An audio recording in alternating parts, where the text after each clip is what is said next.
Coming up, we're going to the world-famous San Diego Zoo for a new look at their efforts to protect animals against COVID. And we want to answer a question that a lot of you are asking. Can dogs get the coronavirus? Plus, we're taking an adventure to Brazil, the biggest country in South America, for a look at exotic wildlife, the festivals, even the foods they have, like their special chocolate desserts. Also, the star soccer players heading to the Tokyo Olympics. Are you two competitive?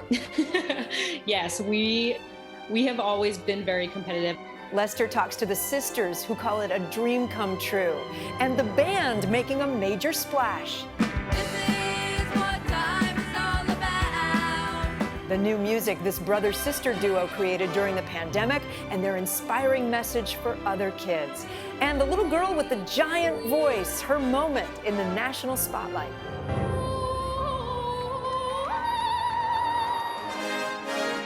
This is NBC Nightly News, Kids Edition. Welcome back to Nightly News Kids Edition. My name is Kate Snow. I'm filling in for Lester Holt. He's enjoying some time off this week with his family, so I'm super happy to be here with you. I hope you and your families are doing well. We have an awesome show lined up for you today, including these two sisters headed to the Tokyo Olympics. We're just about 2 weeks away from the start of the opening ceremony. I bet you all are excited for the competition after last year's delay due to COVID. And while the Olympics are going forward, it doesn't mean the pandemic is over, but the good news is a lot of people are getting vaccines. Now everyone aged 12 and over is eligible for the shot. And would you believe that some animals at the zoo are even getting shots? Here's our expert, Dr. Torres, with the story. Does COVID-19 impact animals? And if so, how can we help the animals? COVID-19 can impact animals. We've seen lions, tigers, and gorillas test positive for the coronavirus. And recently, otters also got the virus. But some good news. Just like we have an emergency use vaccine for humans, there is now one for animals. It does require special approval from the U.S. Department of Agriculture to use the vaccine, and so far, it's just for animals at the zoo. The first animals vaccinated were gorillas, orangutans, and bonobos at the San Diego Zoo. Veterinarians vaccinated the animals to keep not just them, but all animals and people at the zoo safe. We're trying to, ask everyone in the community to get vaccinated, to create herd immunity, to create this buffer of prevention to keep the virus out of our communities. And we want to make our animals part of that community where they also can't get the virus, and that means they can't spread the virus either. Dr. Lamberski said the animals had reactions similar to the ones humans do. A few rubbing their shoulders and one holding their head like they had a headache. But any symptoms went away quickly. And another reason they got vaccinated. Animals aren't too good at following coronavirus precautions. Humans, we wear masks, we social distance, we wash our hands. Gorillas don't do that. Not so much. No, they don't. It's we definitely clean and disinfect regularly, but they're gorillas and they're all over each other all the time. San Diego Zoo plans on vaccinating its tigers and otters next. Nearly 70 zoos across the country have requested the vaccine for some of their animals, including bears and mountain lions. Hi, my name is Clara. This is Taffy. This is Brizzy. Our question is, can dogs get the coronavirus, and do they need the vaccine? Dogs can get coronavirus, but most cases are mild. And so far, cats and dogs do not play a big role in spreading the virus. Does every animal need to be vaccinated? No, not every animal needs to be vaccinated. The decision on whether or not to vaccinate an animal is really up to the attending veterinarian. And that individual will take into account the specific species of animal, the time of year, the location in the country, the potential for exposure, underlying conditions. There's a whole list of things that have to be considered. So while pets don't need the vaccine right now, you can still protect them by wearing a mask around them if you're sick and by always washing your hands before and after playing with them. Dr. Torres joins us now. Dr. John, is the vaccine the animals get the same one the humans get? You know, Kate, that's a great question. It turns out that the vaccine for animals is different than the one we use for humans. So importantly, it's not taking away from the ones we're using to vaccinate people here in the U.S. and around the world. But like some of the human vaccines that are out there, the animals are going to need 2 doses spaced over a couple of weeks in order to be protected as possible from COVID. Okay, and Dr. John, we've been hearing a lot about different kinds of COVID. They call them variants. Do those different kinds affect animals too? And could this vaccine help? And yes, Kate, just a lot like it affects humans, variants can impact animals just like they do people, and the vaccine can actually help protect animals against the variety of those coronavirus variants that are out there. But just like vaccinating humans can prevent new variants from emerging around the world, well, vaccinating animals can also help. So in the end, in the long run, it keeps both animals and humans safe, Kate. All right, great information. Dr. John, thank you. You bet. Now to our Around the Globe series, where we take you to a country known for its vibrant culture, jaw-dropping landscapes, and the world's largest rainforest. Here's our friend Carrie Sanders on the many sights and sounds of Brazil. Welcome to Brazil, a country known for its vibrant culture and picturesque landscapes. It boasts 2/3 of the world's largest tropical rainforest, the Amazon, a rainforest so big the United Kingdom and Ireland would fit into it 17 times. Brazil also features the second longest river in the world, the Amazon River, where the water can get really warm. Another oddity, this brown water is cold at 70 degrees, but as soon as we cross into the black water, the temperature rises to 82. And because Brazil has over 100,000 animal species, you might see snakes, birds, sloths, and jaguars. And then there's the Pantanal, the world's largest swamp, where these reptiles hope to catch some fish in the rushing waters. You can also catch views of Iguaçu Falls, the largest waterfall system in the world. Let's locate Brazil on the map, bordering every other South American nation with the exception of Ecuador and Chile. It's the world's 5th largest country and the biggest country on the South American continent. It also spans 4 time zones. For today's questions, we are in the U.S. Central Time Zone, over 4,000 miles north in Naperville, Illinois. My name is Yusuf Khan, and my favorite food is pizza for dinner. What do you guys like to eat in Brazil? Here in Brazil, we like to eat barbecue and something here in Brazil called feijoada, which is beans and pork chops. Hi, my name is Rosalind Williams. I attend Kingsley Elementary. Some spoken languages here are English, Spanish, Chinese, and French. What are the different languages spoken there? We do speak Portuguese in the whole country, but here at school, since it's American school, we speak English, but on Portuguese class, we speak in Portuguese. Here's a language lesson and a trivia question. How do you say thank you in Portuguese? That's obrigado. Obrigado to our students today. Brazil has 2 of the most iconic beaches around the globe, Ipanema Beach and Copacabana Beach, both located in Rio de Janeiro.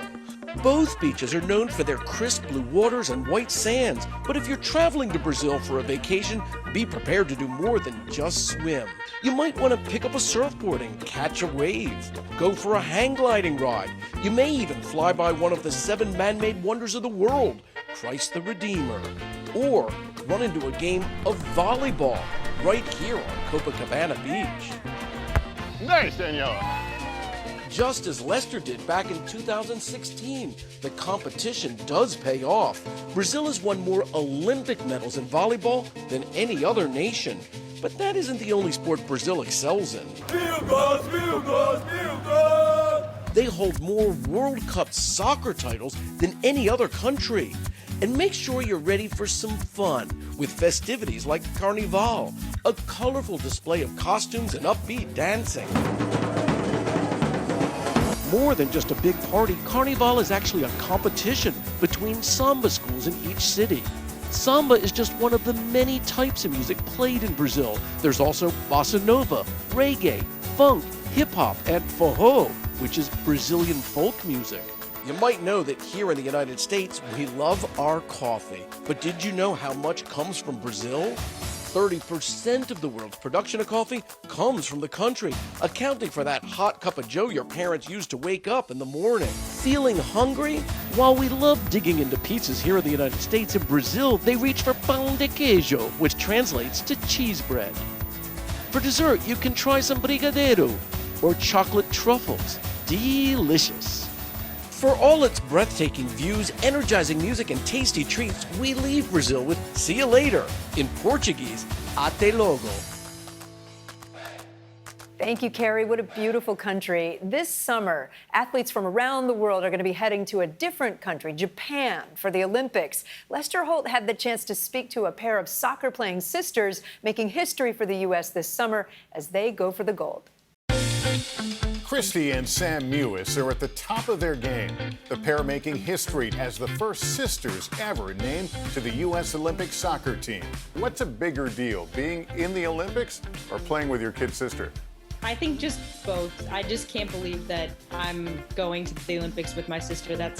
It's just surreal, and I don't think either of us would have imagined this ever happening. Just 18 players were named to the team, including Megan Rapinoe, Carly Lloyd, and Alex Morgan. It will be the first trip to the Olympics for both Mewis sisters. It seems like it's too good to have even dreamt up, but I definitely have memories of Christy and I watching the national team play and us saying to each other, we're going to do that someday. Just the fact that it's actually happening is unbelievable, but definitely a dream come true. The sisters, born just 20 months apart, grew up outside Boston. They've come a long way from playing ball in their backyard. Both midfielders in the National Women's Soccer League. They say friendly sibling rivalry has improved their game. Are you two competitive? I mean, typical competitiveness between sisters? Yes, we have always been very competitive. I think it's kind of turned into more of support competitiveness now, but when we were younger, oh my God, we were ruthless. But I think obviously that competition made us who we are as players today. I grew up trying to be as good as Christy, and that learning from her, pushing myself to play up to her level, helped me improve so much. I feel like I had the best childhood, and now I'm living my dream with my sister, and I don't think I would be anywhere if I didn't have her.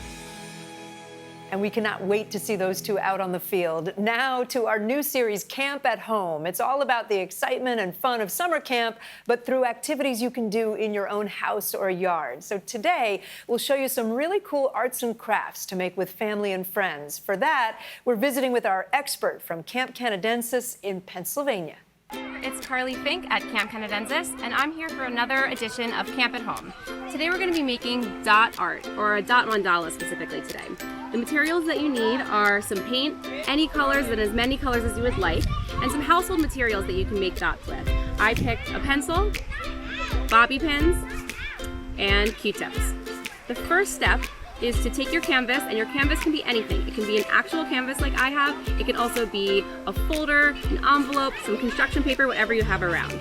So the first step here is to make an X across your canvas. Take a pencil and a roller, make an X corner to corner, and then you're gonna make a cross right down the middle to divide it into 8 even sections. After you've drawn your pencil marks, it's time to dot.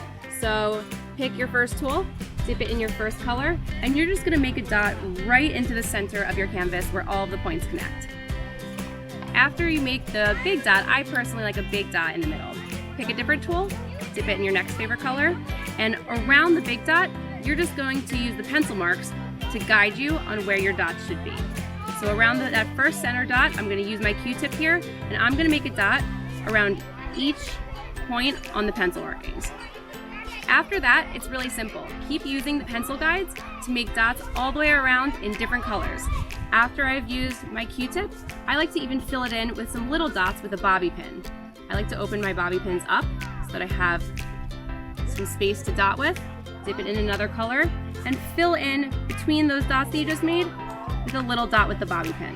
Next, keep using the different size tools to keep making circles around the one that you just made. Maybe you go back to your pencil, maybe you go back to your Q-tip in a different color, and just continue that dotting process all the way around the center dot until you fill your entire canvas. This is really simple. Any dotting tools work. Anything you can find around your house is great. The only thing that you might need to run to the store for is some paint, and you can pick any colors that you would like. Once it's complete, here is what an end result should look like.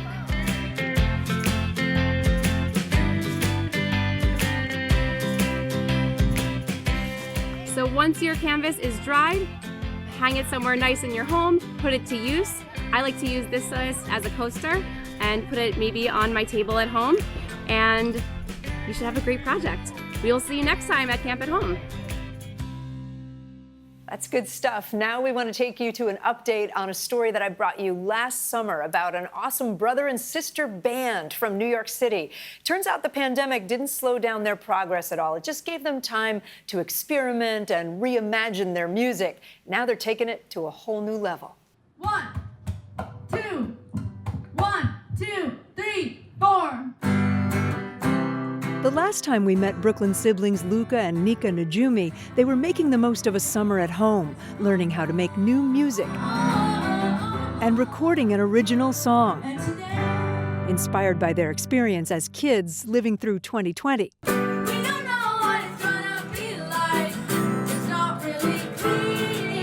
One year later, their musical future is so bright. They came up with a new name. The brother-sister band now goes by Lunica. Lunica is basically like our names together, so Luca and Nika. They've been busy writing and recording new music. I think maybe the drums was too late or we were too early. And filming music videos. As coronavirus restrictions in New York have lifted, We're the band called Lunica. They even played a few shows. Like this Kids Rock for Kids concert, which raised money for charities, soup kitchens, and homeless shelters that help kids in need. Hi everyone, I'm Nika, I'm 13. And I'm Luca, and I'm 11. And we're siblings. Next up for these rock star siblings, their debut album. After launching an online campaign to raise money, the siblings raised more than their goal of $25,000 to record their new album. Feels pretty exciting because I know like many pop stars right now, they are coming out with new albums, this and that, and we just actually released one song on Spotify, so now we just want to show more, and we have like a lot of new songs, so it's gonna be exciting for me. If you guys are playing an instrument and you guys just started it and like you feel like it's hard, then don't give up, but keep on going.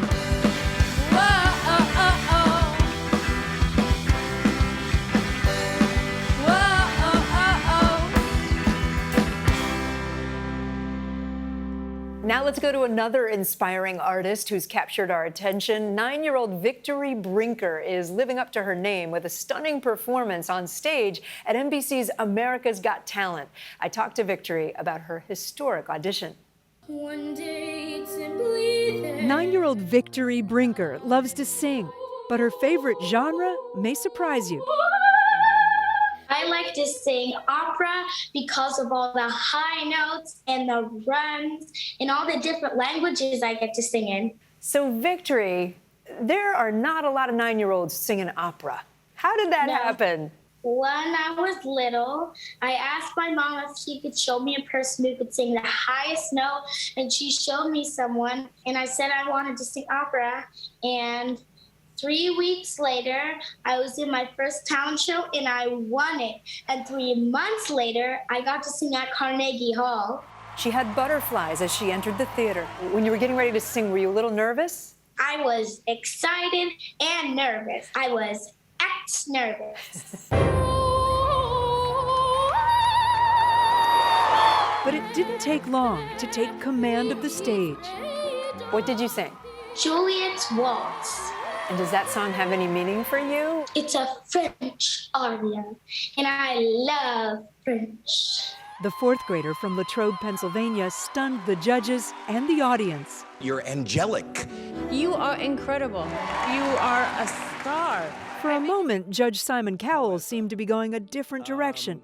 We're not going to give you a yes today.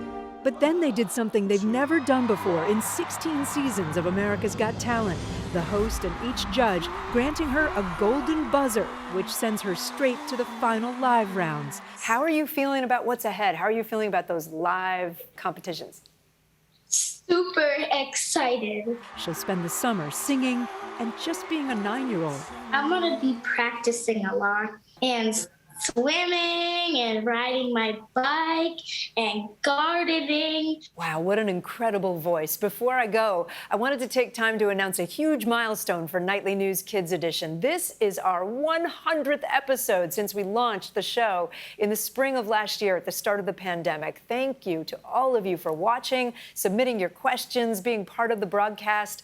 And that is going to do it for us. Parents, just a reminder, if your child does have a question about any topic in the news, email a video to us at nightlynewskids@nbcuni.com. You can also follow us on Instagram at Nightly Kids. Thanks for watching, everybody. And as Lester always likes to say, remember, take care of yourself and each other.